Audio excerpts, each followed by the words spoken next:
Vamos ficar de pé, vamos ler a palavra do Senhor. Atos capítulo 2, verso de número 4.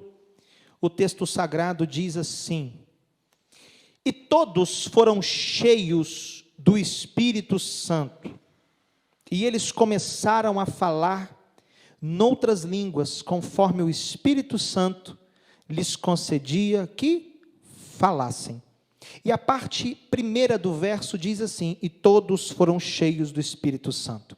Solta a voz e fala assim comigo, aqui na sua casa, declare assim: e todos foram cheios do Espírito Santo. Amém? Que isso seja uma verdade na noite de hoje também, em nome de Jesus. Pode se assentar, bendizendo o nome do Senhor, glorificando aquele que vive. E todos foram cheios do Espírito Santo. Minha gente querida, nós iniciamos na primeira quarta-feira de dezembro, uma série intitulada Vazia, Varrida e Arrumada. Você que chegou agora, de repente, fica um pouco desconectado, você fica um pouco perdido. Vazia, varrida e arrumada. Pastor, do que se trata? Jesus tinha libertado um homem, cego e mudo, e Jesus viu ali naquele homem, Jorge, o que ninguém tinha visto. Jesus viu que aquela enfermidade não era de causa natural. Aquele homem estava debaixo da influência de um espírito maligno. Ele foi liberto, ele foi curado instantaneamente, e a princípio fica-se a sensação de que está resolvido o problema. Foi liberto, foi curado, está são, foi restaurado, ó, a vida que segue. Não. Porque mais à frente Jesus vai dizer o que aos seus discípulos? Jesus vai dizer assim, ó, o espírito maligno, Jesus usa a expressão espírito imundo, tendo saído de uma casa, tendo saído de uma pessoa, ele vai passar por lugares buscando repouso, não encontrando, o que o espírito maligno vai fazer? Ele vai tentar voltar para essa casa.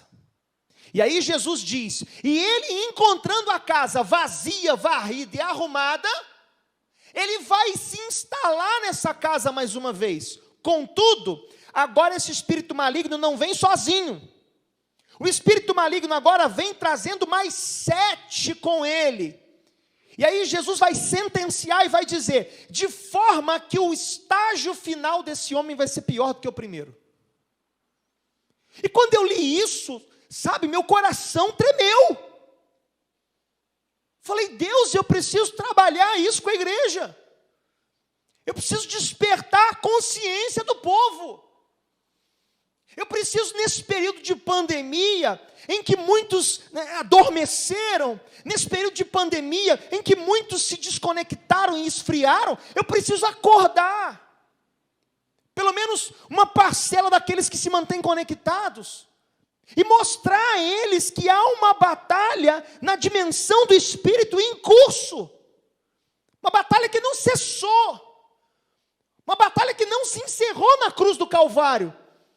Mas ela é permanente, ela é diuturna, ela é diária. Que batalha é essa, pastor? Nós experimentamos libertação, nós fomos curados, a luz do Evangelho brilhou. Mas o inimigo não se dá por satisfeito. Jesus vai dizer com muita clareza, ele vai tentar voltar. E se a casa estiver vazia, minha gente, ele vai se instalar. Semana passada eu falei aqui, eu parafraseei John Wesley. John Wesley declarou o seguinte, que a ação do diabo é sutil. A ação do diabo, muitas vezes, é quase imperceptível, avassaladora. Parece uma contradição.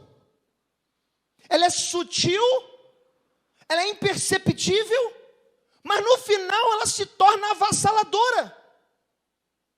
O diabo faz estrago, muitas vezes debaixo dos nossos olhos.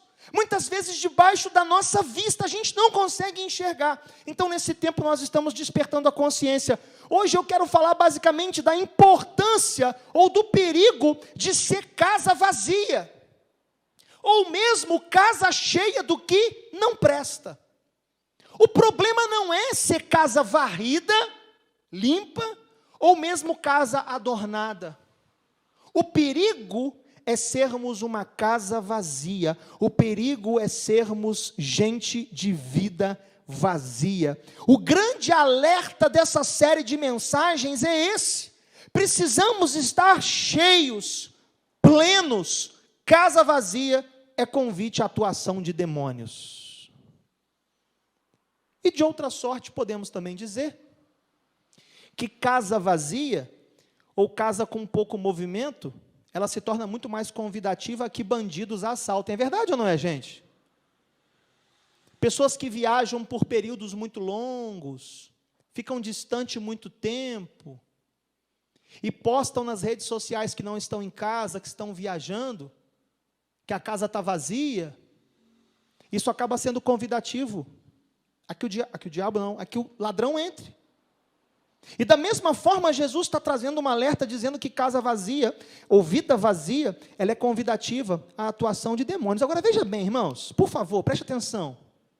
Na semana passada, eu tentei ser muito claro, no sentido de dizer o seguinte: não pregamos o radicalismo, em que tudo é demônio, tudo é diabo, não. Mas também não podemos caminhar no outro extremo, de que o diabo não existe, de que o mal ou o diabo é a personificação da maldade que há dentro do próprio ser humano. Não. Jesus fala do diabo como pessoa, Jesus fala dos demônios como entidades. É preciso ficar claro. Preciso ter essa consciência. É preciso que a nossa consciência seja despertada nesse sentido. Agora, se precisamos ser casa cheia, se há essa necessidade, se casa vazia é convite para a atuação de demônios, algumas perguntas aqui são importantes na reflexão. A primeira pergunta, olha aqui para o nosso data show. A primeira pergunta, são 3 perguntas. A primeira pergunta chave da nossa reflexão qual é? Encher-se de quê? Vamos fazer essa pergunta? Diga a si mesmo assim: encher-se de quê? Essa é a pergunta. Eu não posso ser casa vazia. Eu não posso ser uma pessoa de vida vazia. Eu tenho que estar cheio. Mas a pergunta é: cheio de quê? Cheio de quê? Veja bem, meu irmão, veja bem, minha irmã. Vamos construir aqui um pensamento. Existem 3 estados. 3 estados. O vazio, o cheio do que não presta e o cheio do Espírito Santo. Eu fiquei hoje matutando, para usar uma linguagem mais rural, e eu não consegui discernir um outro estado. Pode ter o estado intermediário, né, do mais ou menos, é o que não está nem cheio nem vazio. De repente esse aí é um 4º estágio, né, ou 4º estado. Mas eu identifiquei 3. Eu posso estar vazio, e se eu estiver vazio, eu sou um convite à atuação de espíritos imundos, é o que Jesus está dizendo. Eu posso estar cheio do que não presta. O que não presta, pastor?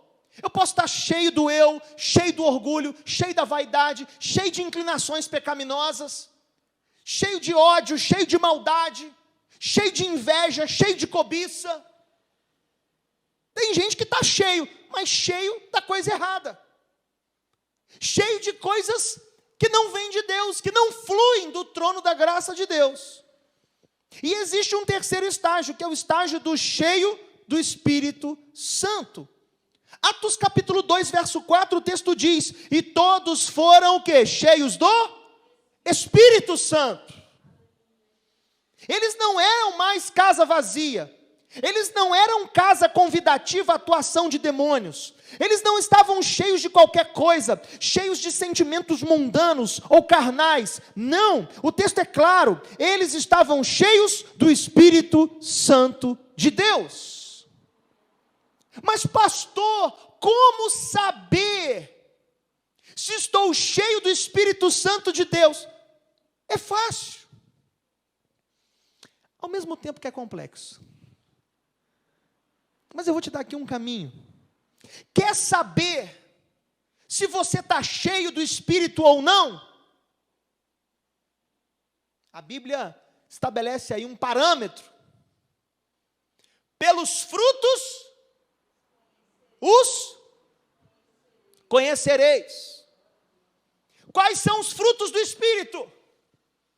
Bondade, mansidão, alegria, temperança, domínio próprio. Se a minha vida reflete esses frutos, isso é um sinal, é um termômetro de que eu estou cheio do Espírito Santo. Agora vamos tentar entender uma coisa. Se você não me ouviu dizer isso, grave hoje. Os frutos dizem respeito a quem eu sou, e os dons dizem respeito ao que eu faço. Os dons dizem respeito ao que eu faço. Os frutos dizem quem eu sou. Agora, sabe qual é o problema da igreja evangélica brasileira? Nós valorizamos os dons em detrimento aos frutos. Por isso que muita gente imoral ganhou notoriedade no nosso meio. Porque tinham dons, faziam coisas para Deus, mas não eram de Deus. Fora da plataforma não eram de Deus. E isso está escrito, ninguém deve se assustar. Jesus declara com clareza: no último dia dirão, em teu nome expulsei demônios, em teu nome preguei, em teu nome profetizei. Em outras palavras, eu tinha um monte de dom, Senhor. Eu fazia um monte de coisa. E o que é que Jesus vai dizer? Apartai-vos de mim, porque eu não vos conheço. Tem dom. Faz coisas para Deus, que dão notoriedade, mas não tem fruto. Elas estão cheias, sim, mas não do Espírito Santo. Estão cheias, sim, de si mesmas. Estão cheias de orgulho e cheias de outras coisas. Mas o fruto do Espírito é mansidão, paciência, domínio próprio, temperança. Quem é cheio do Espírito Santo perdoa. Quem é cheio do Espírito Santo caminha no ministério da reconciliação. Quem é cheio do Espírito Santo intercede por aquele que o ofende. Quem é cheio do Espírito Santo sabe e ama. Quem é cheio do Espírito Santo anda mais uma milha. Agora, de repente, quem tem dom não tem essa disposição toda. Então, dons dizem o que eu faço.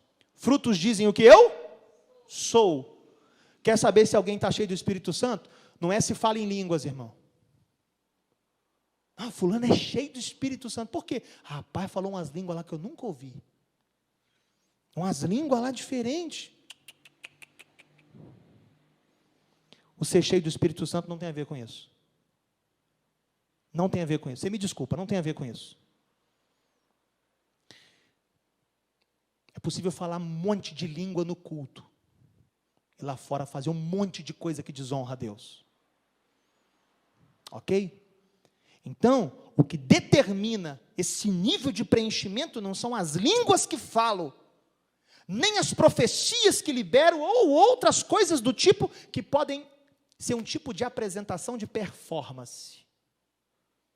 Quem define se sou cheio ou não, são os frutos. A mansidão, o equilíbrio, a paciência. Amém para isso, querido? Ah, pastor, mas eu não falo em línguas. Será que eu tenho o Espírito Santo? Tem, querido. Tem, querida. É preciso que se diga, há um pouco de teologia wesleyana, para nós metodistas, igreja metodista, para nós metodistas, o dom de línguas não é evidência de que alguém tem ou não o Espírito Santo. Para os metodistas, língua é mais um dom dentro de uma lista, e não evidência de que alguém recebeu o Espírito Santo. Você pode ser cheio do Espírito Santo e não falar em línguas, mas ter outros dons. Amém para isso? Ah, não concordo. Pode não concordar, mas a igreja metodista pensa assim. Os metodistas pensam assim. Deixa um pouco de teologia wesleyana para nós na noite de hoje. Então a primeira pergunta é: encher-se de quê? Encher-se do Espírito Santo. Amém para isso, gente? Eu posso estar vazio, eu posso estar cheio do que não presta, mas eu escolho ser cheio do Espírito Santo, como os irmãos de Atos capítulo 2. Segunda pergunta: encher-se como? Eu perguntei encher-se de quê? E agora eu pergunto encher-se como? Queridos, não há mágica. Quando eu digo não há mágica, é literal mesmo. Não é figurativo não, é literal.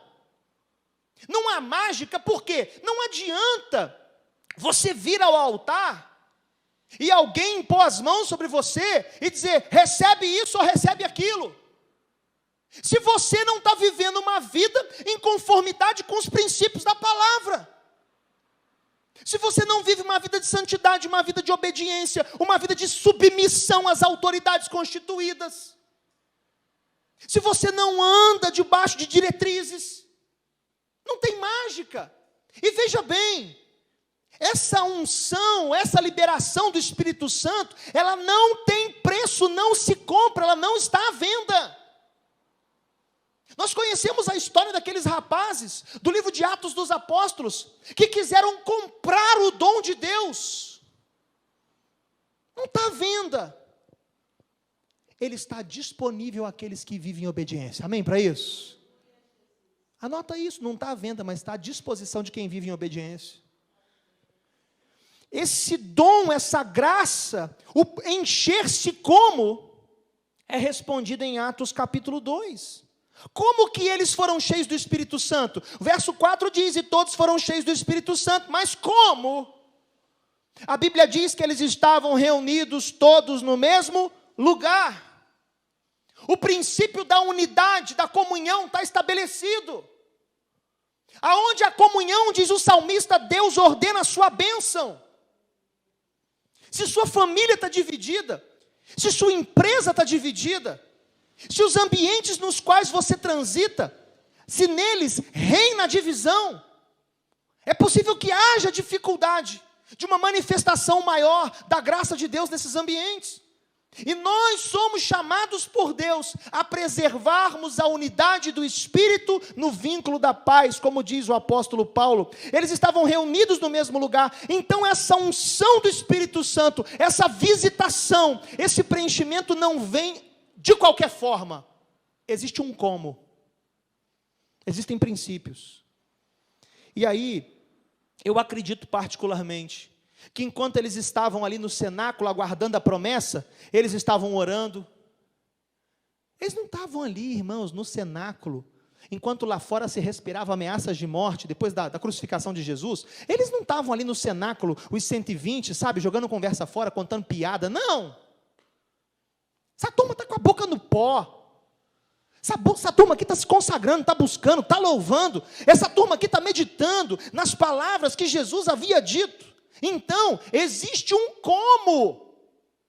Pastor, eu quero ser cheio do Espírito Santo. Tem um como.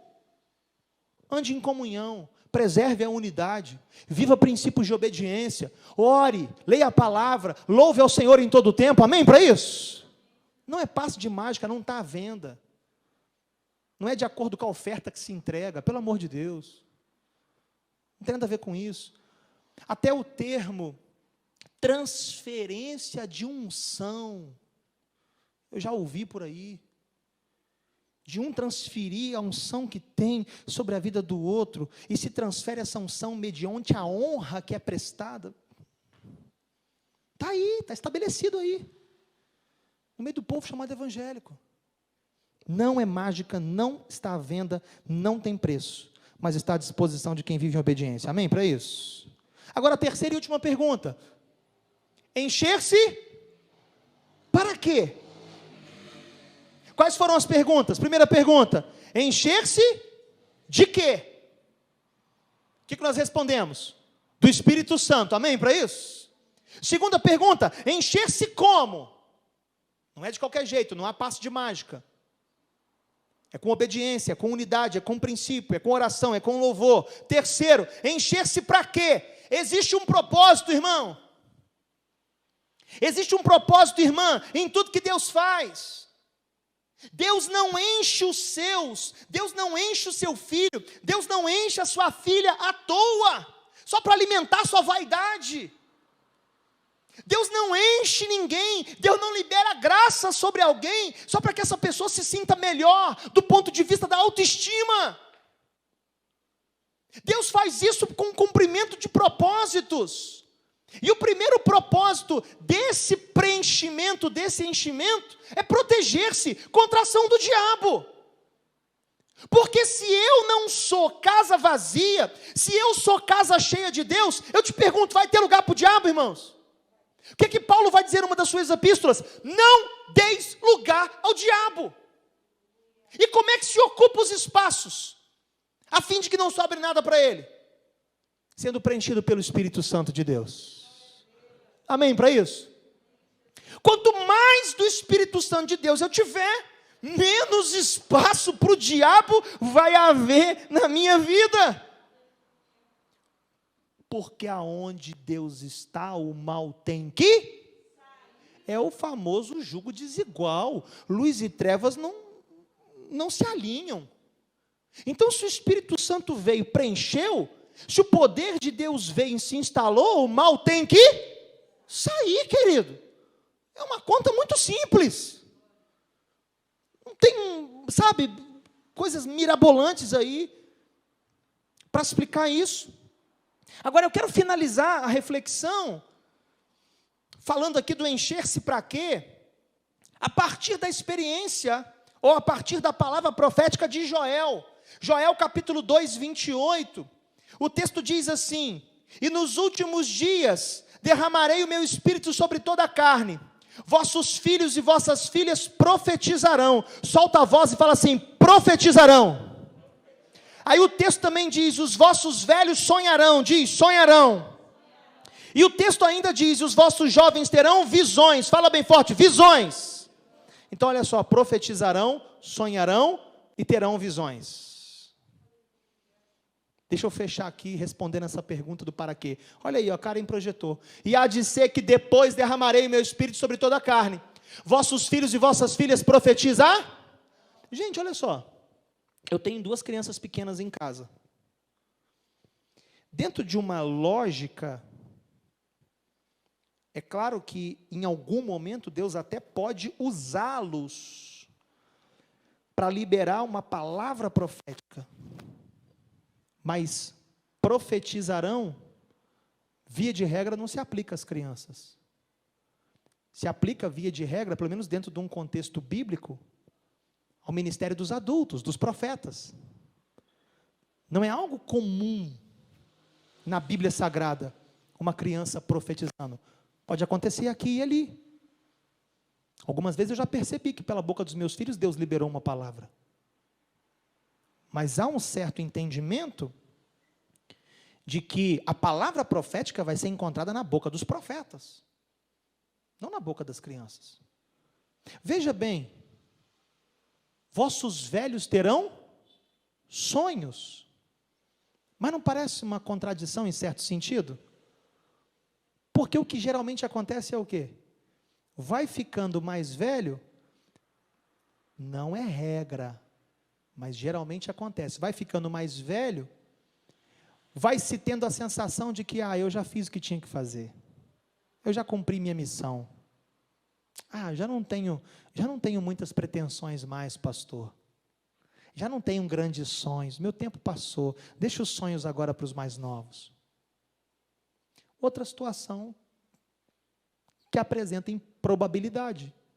Terceira, os vossos jovens terão visões. Mas, via de regra, jovem não enxerga muita coisa. Eu, pelo menos, quando era jovem, não enxergava. Eu queria ter a visão que eu tenho hoje com quase 40, lá com meus 17, 18. Quem aqui tem esse mesmo sentimento? Eu queria ter a visão, né, Gilson? Eu queria ter a visão que eu tenho hoje, lá com 18. Via de regra, o jovem, ele olha momento, ele olha umbigo, ele olha para o pé. E o pai e a mãe se desesperam, por quê? Porque o pai e a mãe têm o quê? Visão, né, Baxi? O pai e a mãe têm visão, porque já viveram. Mas veja bem, o texto que fala do derramamento do Espírito, ele coloca diante de nós 3 situações improváveis. Ele coloca uma criança profetizando, um velho sonhando e um jovem tendo visão. 3 improváveis.